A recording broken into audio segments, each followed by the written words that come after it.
Hey everybody, this is Johnny Vasquez, founder of New Stitch a Day, and a lot of you might not know, but I moved to Estonia earlier this year, and I actually work out of a co-working space here in Estonia, and this is my studio where I shoot my videos, um, and let's just show you real quick. I've been thinking a lot about um, how do we the questions that I've been getting about how do you make money in the knitting and crochet, the yarn world.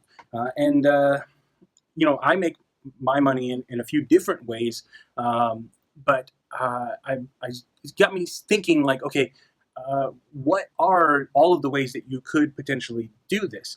So this is where I shoot some of my stuff. This is my actual filming studio here. So this is, I put my hands like that with my camera. Obviously, I'm just on my phone right now. But I wanted to go through with you some of the ways that you can make money in this space. So let me just set up the camera real quick here. And we're actually we're gonna talk about 20 different ways that you can make money from knitting or crochet.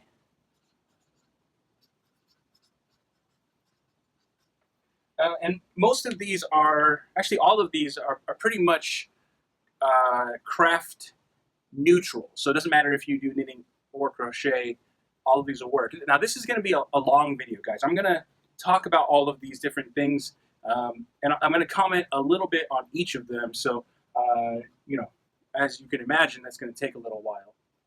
And at the end of this, I'm going to talk about some of my favorite ways that I think are easy for people to get. Actually, probably a few ways that people try to make money, but maybe aren't the best. And then I might do an additional training on my favorite way to make money. So let's just go down the list here. So number one is, I think, probably the most obvious, which is to design patterns.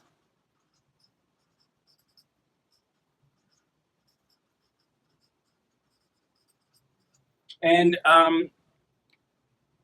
the great thing about designing patterns is that you can put your work out there for everybody. It's very satisfying to know that other people are making the thing that you created. It's a very creative endeavor. But if you're someone that doesn't feel like they're super creative, that can be hard. You don't necessarily need to have a degree in fashion design. That designing patterns is actually a pretty mathematical process a lot of the time.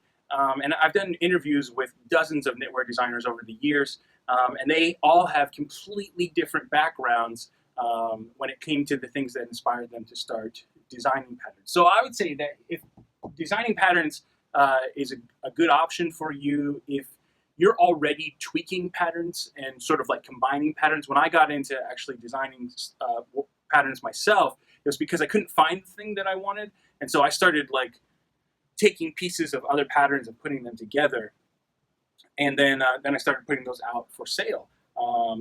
But that wasn't the first way that I started making money.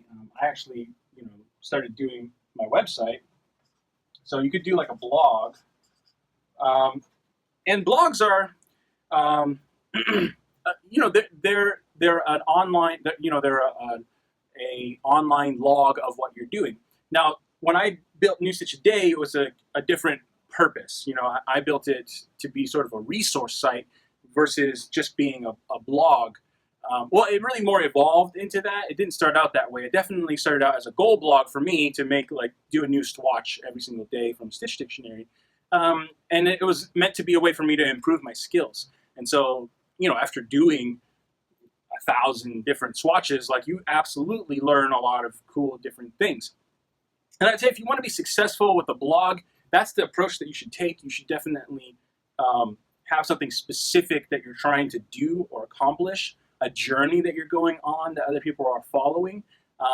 If you're just sharing, oh, hey, these are the projects that I made, or this is the yarn that I bought, or this is what my dog ate for dinner. That's not compelling content, and so you can build an audience that way, but you actually have to monetize that content in other ways. So either by like selling patterns or ads, and so you get ad revenue from people visiting your site. All right, so let's just go on to number 3. You could write a book.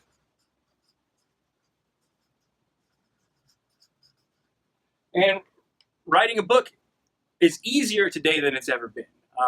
You can, with simple software on your computer, put together, a bunch of different patterns, or you could write on a specific topic. Maybe like here in Estonia, there's some very specific styles of color work.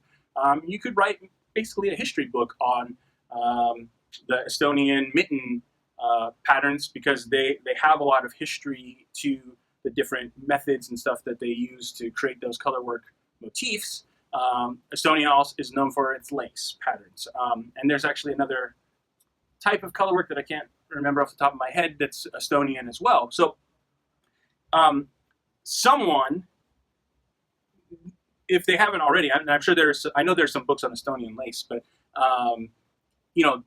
that information is not only useful and valuable, but we're preserving culture and history by documenting those things, just like Nancy Merchant did with the brioche knitting books that she's created.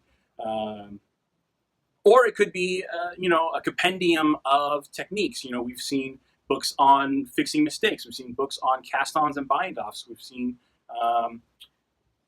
books on how to just do finishing work. There are books on unique techniques for making sweaters. My wife and I, we wrote a book on knitting a sweater in 30 days and knitting a raglan sweater in 30 days. So there's all kinds of things. And we never got that book published by an actual publisher. That book is something that we've only sold digitally. So you don't have to get a book deal in order to get a book out there and start making money. In fact, I would say that you're probably going to make more money if you don't than if you go through a book deal. We've gone through negotiations with quite a few publishers about putting books together, and the amount of money that you make from that is not anywhere close to what you would think it is. It's not that it's a bad idea to go with a traditional publisher, but it should be a piece of a larger strategy if you plan to go that route. And usually you're going to be designing patterns as well. So writing a book, but you could write a cool book, and put it up on Kindle and sell it for $5. I've seen books that are just teaching people how to knit, basic stuff, anything that you know how to do that someone else doesn't know how to do. You could potentially write a book about it. It's just good to have your own unique twist on it if you can. All right, these aren't in any particular order, by the way. I just wrote down a list of things, and now I'm going through them with you. So I probably should have organized them a little bit more, but all right. So let's see. Number 4 is, well, you could become a test knitter. Okay, so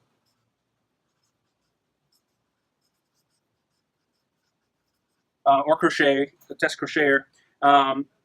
So this is when you work for a designer or for a publishing company or an author, a magazine publisher, and you are knitting the patterns to make sure that there's nothing wrong with the pattern. Usually you're creating samples for that person as well. So you're double checking the pattern to make sure there's nothing wrong with it, but you're also providing them with a sample that they can use for photography. Or there's kind of a misconception that all designers knit their own things. That does happen, and a lot of them do knit through it at least once in order to make sure that that as they're writing it. But that's not always the case. Some designers write the pattern and then they have someone else make it. Or in my experience, what I've done is I'll do the first pass, and then I send it to a group of test knitters to make samples and to test the pattern, and that way I can make sure that the information makes sense, and that the finished product is coming out the way that I envisioned it. So,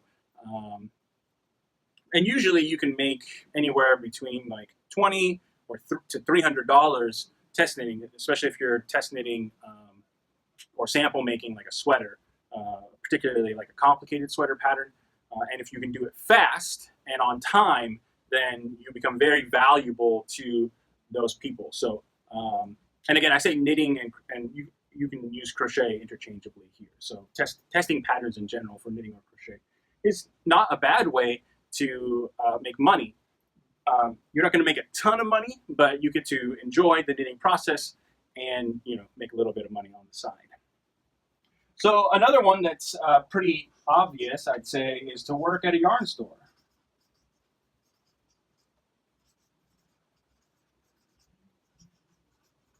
And the challenge here is really that, like, one, there's not a ton of yarn stores, and they probably don't need a lot of staff. And so you're not going to make a ton of money at working at a yarn store. They're usually minimum wage or a little bit above minimum wage. But the bonus of working at a yarn store, if you can get a gig, is usually discounts on products, so you'll save some money when you're feeding your yarn habit. And then there's opportunities to move into other things like, let's see, teaching, okay? Now, obviously I teach online because I find that to be the easiest way to reach a lot of people, but I have taught classes in person, especially when I was first starting out. I used to work at Michael's, which is a big box craft store throughout the US, and you have to go through a special certification program to teach at Michael's, so I went through that program. I've taught at yarn stores.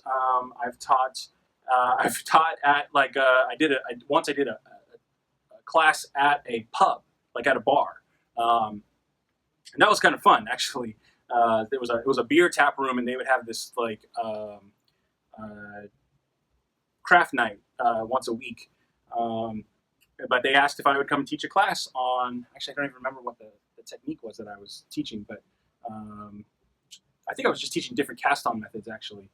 So, anyways, there are lots of different ways that you can go about that, and you don't necessarily need to be hired at a class or at a yarn store in order to do that.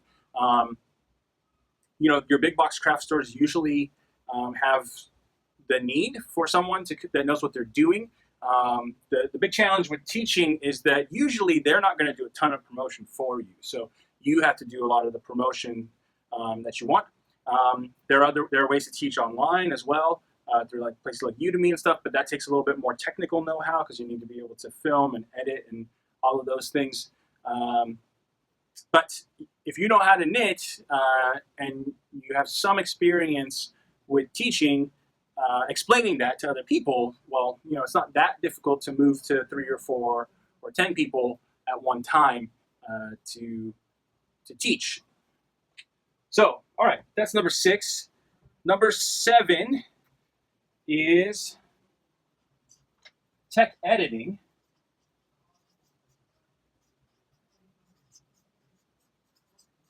And I'm just going to make sure that this is in the frame still. Yeah, we're good. Okay, tech editing patterns. So this is where your job is literally to look through the pattern and make sure that there's not any mistakes. You don't want to publish a pattern that has errata, so errors in it. And so the goal is for you, like there are people whose job it is just to check patterns for these mistakes. They make sure that everything makes sense. And it is different than test knitting, okay? So the test knitting isn't always tech editing the pattern. The tech editing, usually they are looking for very specific things, and that person specializes in that particular thing. Usually they are also, they might translate patterns into charts, right? And so this is one, actually, this is a bonus item, which is translating patterns.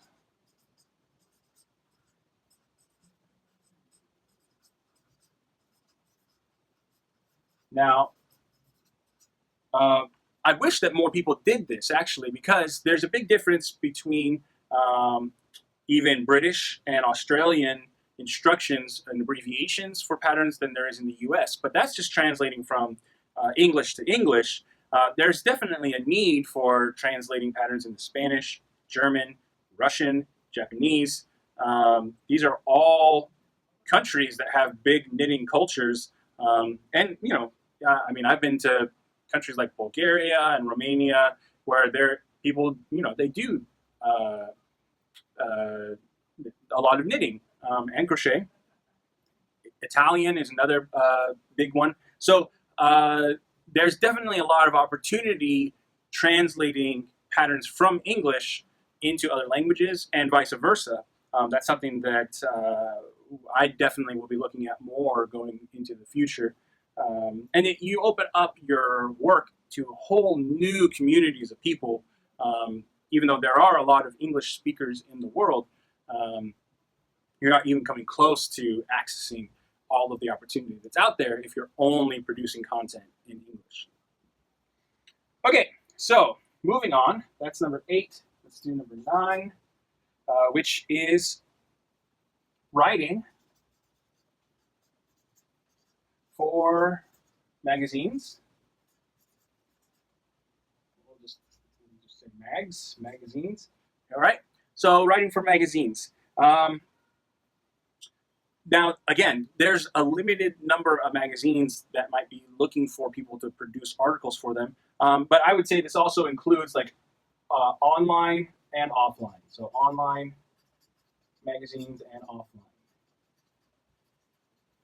But, I mean, you can get paid anywhere from $20 to $50 for writing an article.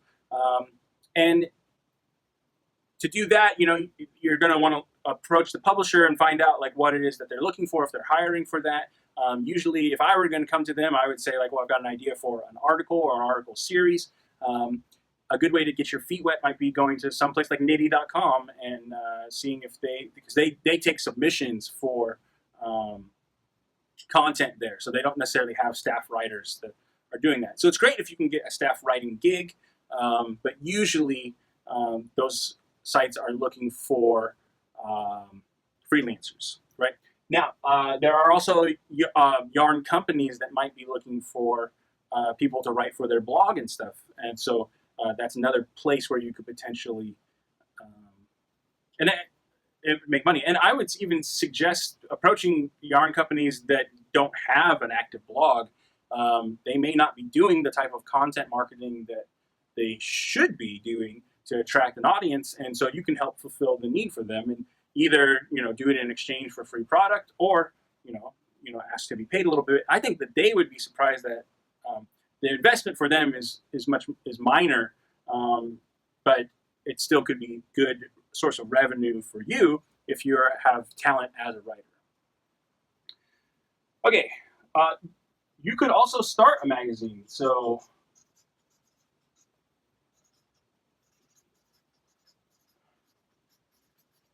this definitely could take more investment, but it's not impossible to do. And I would actually argue that there aren't enough good magazines in our space that are really accessible to everybody. So either you're in print, and that's a big challenge. It's a big challenge to make money that way because generally the fee that you're paying to purchase the magazine is covering distribution and printing, and all of the additional revenue is made through advertising sales. And that advertising as a form of monetization is not the best primary format for making money. It's a good ancillary way to make money if you have something else that you're doing.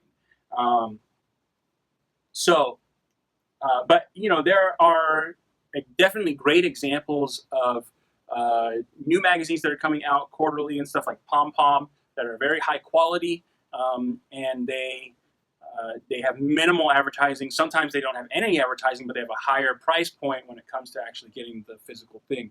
But I would say that there's definitely a need for more online magazines that are of a good quality, that are offering regular content to our community, because we don't have a lot of independent sources like that online that are sort of creating that community for us. And I wouldn't count sites like Ravelry in that space. They're more of like a social network, and they're kind of like half social network, half marketplace. So yeah, so I would say if you don't have a lot of money, you could start one online. This would be similar to a blog, but I would say the format's different because you want to have more structure when it comes to a magazine versus a print magazine, which you could definitely move to as well. Okay, number 11 is you can dye yarn. And if you're someone that's really creative and loves playing with color and stuff, the process of dyeing yarn is not simple, but it's an easy thing to get started doing. And I have a lot of friends that own yarn companies where this is the primary activity, is just dyeing of the yarn. They don't actually manufacture the yarn blanks that they work with. They buy those from another wholesale supplier, and then they dye the yarn themselves, and then they do all kinds of cool things with it. So there is some capital investment, but usually you're able to get a pretty good return on that because the value of hand-dyed yarn has a very high perception in our community, and that's good. That's probably because there's the physical product component of that. Your quickest path to return on investment is through selling physical product. And so in line with that, I would say starting some kind of club or subscription around yarn is another good way. And there are companies like Yarnbox and Knit Crate. I used to have a box for a while called the Black Sheep Society that we plan on revamping and bringing back in the future. But those are like more complex endeavors. But you probably maybe at some point bought into maybe just a yarn club where they sent you custom yarn, hand-dyed yarns, usually paired with a pattern. And so that's a great way to bring in a lot of cash quickly when you're dyeing yarn specifically.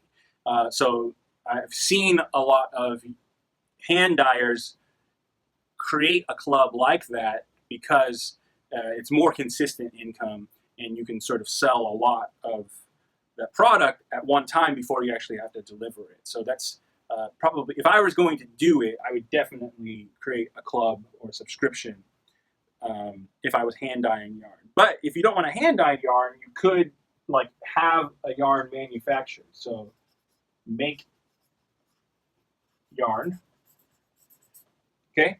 And this is not as hard as you might think it is. It's not simple by any means, but I have manufactured yarn myself. This is one of the yarn lines that I've had made. This is called Mist. It's a fingering weight yarn. It's a 55% wool, 45% cotton yarn that we designed for warm weather climates and specifically for garments. This is all sourced and made and manufactured in the U.S. And I'm not saying that to promote this yarn. I'm just letting you know that it is possible. The biggest challenge when it comes to manufacturing your own yarn is capital investment. So that yarn probably costs at least $30,000 to produce, and probably closer to like $50,000 when all is said and done. Because you have to like find a mill that can do what you want to do. You have to buy like enough inventory. They could source the raw materials for you, or you have to go source them yourself. Then you get the stuff milled. You have to decide if you're going to dye it before it's milled or after it's milled. You have to decide on the color palette. Then there's shipping from place to place. So like we have our stuff dyed in Maine, even though it's manufactured in Wisconsin, and then it's shipped from there back to our warehouse in California. So like there's probably $3,000 to $4,000 just in shipping costs between all of those things. So it does take a lot of capital investment, and then you have to market the yarn because you've got to, if you're starting a yarn company, you need to have pattern support and stuff like that as well. So it's not a cheap endeavor, but it can be a very lucrative one because people love yarn. And so if you make something that's of a high quality, that's got a good brand perception around it, you can make some pretty good money in the space. I won't say that we make a ton of money on our yarn line, but it does. It has been one of our more profitable revenue streams, especially when you consider the cost of manufacturing versus how much you sell the finished product for, which is usually 3 or 4 times what it costs you to actually manufacture it. The other benefit to making a yarn line is that if you distribute it to yarn stores are usually making pretty big purchases at one time, and so you have a lot fewer customers to deal with when you're selling to yarn stores. You just have to remember that you have a wholesale price that you're selling to them versus the retail price which you would sell to the consumer that's like yourself. So it's a cool endeavor. It just takes a lot of money up front to do it. We crowdfunded ours, and we actually did that twice for 2 different yarn lines, and that went pretty well, but we also have a pretty significantly sized audience to do that type of promotion too. So it was relatively easy for us, although it was not simple to do, and we did run into problems along the way. But if you've got the cash, it's definitely something you can do. Now, another thing you could do is actually start a mill, and there's a big need for this in the U.S. I would say. Start a yarn mill.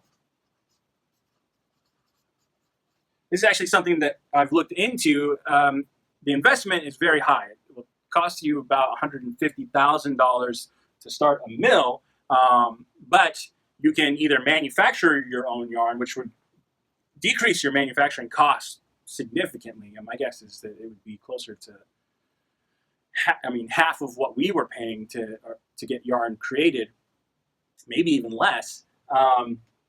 And you can also mill yarn for other companies. So that's not necessarily easy to do because your job then is to make sure that you stay busy. But if you had your own line that you were selling on top of the yarn that you're milling for other things, you might be able to keep yourself busy, and especially if you're making your own yarn, then the value of what you're producing is significant. Your cost of production versus what you can sell at retail it's a big markup. Okay, let's see. You could make project bags.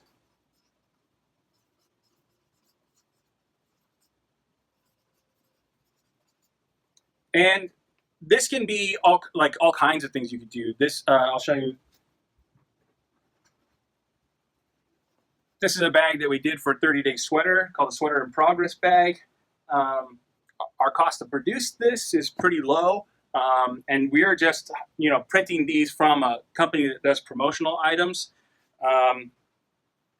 It's got a pretty good markup on it. So if you're a graphic designer or someone that's just good at writing funny clips or things like that, that's one way that you could do it. You could also go into manufacturing bags, project bags. I have a few friends that own bag companies that you might know, and they make a good return on what they're producing for that. So I would say that if you're good with sewing and you're very familiar with that, there's the potential to solve problems for people when it comes to making or storing their yarn and accessing it in easy ways. You could also have those manufactured somewhere else. So that's definitely a way to use another crafting skill to reach the yarn market. You could, number 16, raise animals. For fiber, I know that there's a shortage of cashmere in the world. Most of it comes out of Afghanistan. It's not easy always to source it in the U.S., so there's definitely a need for more fiber animals. Alpaca is another one that often comes up with shortages, and those are high-end luxury fibers. And so the cost of raising the animal versus how much money you make from selling the fibers is good. And if you're someone that likes the outdoors and likes the idea of living on a farm, and you kind of like maybe want that as a retirement career, it can be quite good. Especially certain animals have multiple uses, so you can sell sheep's milk or meat. And I know our friends at Imperial Yarn, they've got a huge ranch with probably like 100,000 head of sheep, and now they've partnered with an alpaca farm, so they're producing yarns that use both fibers. But they produce yarn for hand knitting, they produce yarn for manufacturing. So companies like Ralph Lauren contract with them to provide raw materials for their garments, and then they also distribute. They sell meat and stuff like that to butchers and stuff. So there's lots of revenue streams that can come out of a farm when you're raising fiber animals. Other animals that you can do besides sheep, alpaca, goats, which are cashmere. You could do Angora rabbits and bison. I've even seen camels. So yeah, there's all kinds of fiber animals that you could raise. Okay, let's see. So we're at 16. We got 4 more here, and I'm just gonna. Again, these aren't in any particular order. I'm not saving the best for last here. So 17 is you could model. Now you might be thinking, well, maybe I can't model, and not everybody can. But there has definitely been a move to include more varied body types and more ages in the patterns and stuff like that. But places that you could potentially model for are for magazines, for specific yarn companies, for publishers that are doing books. There are all kinds of places where you could model. My wife modeled for about a decade, and she was on the cover of Knit Scene magazine because we happen to live in Colorado, and that's where Interweave is based. And we met one of the assistant editors at a knit night, and they asked if she would be interested in modeling. So now my wife's very attractive and has worked as a model in other capacities as well. And it doesn't pay a ton of money, but usually, you get to go and feel glamorous for a day or two, and you make a few $100s as a result. So it's not a great way of making money, but if you are, I would say, relatively attractive, you love knitting, it doesn't necessarily matter how old you are or even your body type. You could put yourself out there and say, hey, I'm interested in doing this. So let's see. You could, if you want to get really ambitious, you could start an event or convention. So this could be like a fiber festival. It could be just like a workshop over the course of a weekend. It could be like an actual convention, something like Stitches or Vogue Live, Vogue Knitting Live. Now those things take a lot of resources, but it doesn't necessarily take a ton of resources to pull together something on a smaller scale. We were a part of one for a couple of years called Yarnosphere that was in Southern California. And, it definitely takes some resources to put together, but not quite as many as you would think. It's really much more of a networking thing. And so getting to know the different companies that are in the area and providing that sort of experience for your community in the region that you live. We, as knitters, I think really love experiences. So, I think that's an opportunity that not enough people take advantage of. And if you're someone that's very good at event planning and event organizing, this could be a great way for you. Another thing that could be good for you if you have skills in that area is number 19, and that is to do a tour. So, for example, here in Estonia, we have some very specific experiences that can be provided for fans of knitting and crochet. But I don't think there are any knitting tours or travel experiences based around that. There are cruises that are put on. In fact, a good buddy of mine, his mom, that was like her big trip that she took every year. Where she went on a big knitting cruise with her friends. I have a friend that does excursions in Iceland, and they get taught how to do Icelandic knitting, and they have a very specific kind of wool that's produced in that country. And so there's all kinds of really cool experiences that can be created. And so if you have ties to the travel industry, or again, you're good at event planning, this is definitely an opportunity that I think more people could take advantage of when it comes to creating a business in the yarn world. Okay, and number 20 is to create an app or software. Now, I've used a lot of knitting software, design software, charting software, and I would say that a few of them are pretty good. There isn't anything that I absolutely love that works the way that I would prefer that it does. And we've seen some knitting apps come out that are okay. There are a few that are pretty good. I know that there was one big campaign to create like a mobile version of Ravelry, and I don't remember how well that ended up turning out in the end.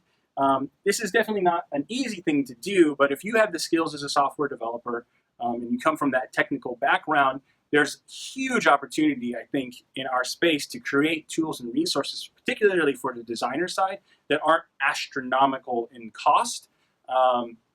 Some of the design software that I've seen runs in the hundreds of dollars to use. It's a big investment. But now with software as a service, there's definitely more opportunity to create tools that will be really useful. A good example is Custom Fit by Amy. Of course, now I can't think of her name. Herzog. She does a sweater pattern software that you type in your measurements and it tells you how to make the sweater to your specific measurements. And that's a really cool tool. I think there's an opportunity for more things like that in the world, whether it be for like hats or socks or mittens.